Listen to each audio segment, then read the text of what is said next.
Okay, just an update of where we are. The barbecue, the probe I have in there right next to the pork is saying 130 degrees, and this one says 200, and obviously this is the difference between having a probe right next to the pork, we know the exact temperature, versus this is obviously above the coals.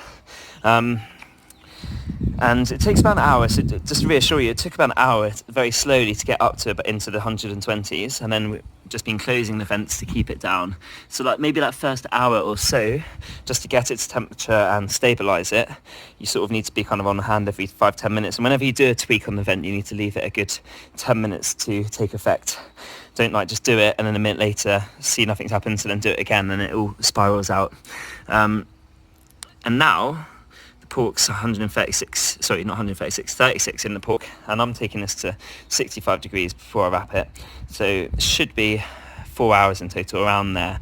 So about 1 o'clock. But literally now, like in the past, before lockdown, we used to just go out to the beach and I'd leave this for a couple hours, or just go out, take the kids out for a couple hours.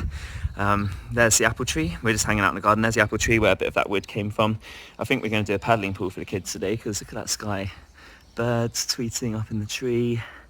Life is good. So we're just chilling out in the garden. We might have an early lunch in a sec, but that's where we go.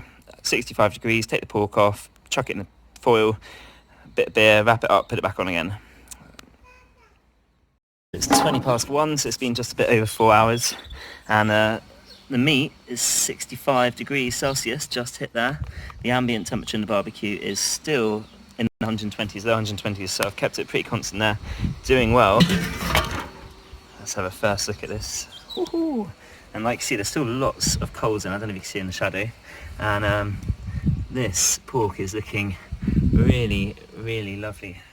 Here it is. I've taken it out and it just fits inside my little pan. And I'm going to use a dark ale. It's one of my good friend Rich's beer, Many Hands Brewery, the Tribe. This is a lovely beer to drink on its own. And I think, why would you waste good beer on food? But you want to use the best ingredients and everything. This is raspberry tea infused and it is unbelievable.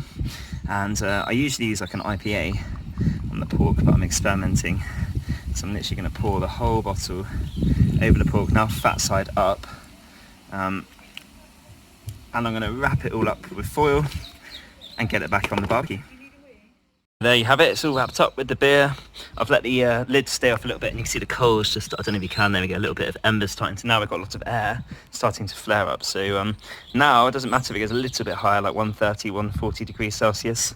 But just keep it going for another 3-4 hours. I might need to add some more coals on top, depending on how long it takes. It's a big cut of meat, so it's taking a little bit longer than usual. But that's where we are. 1:20 or 1:30 now.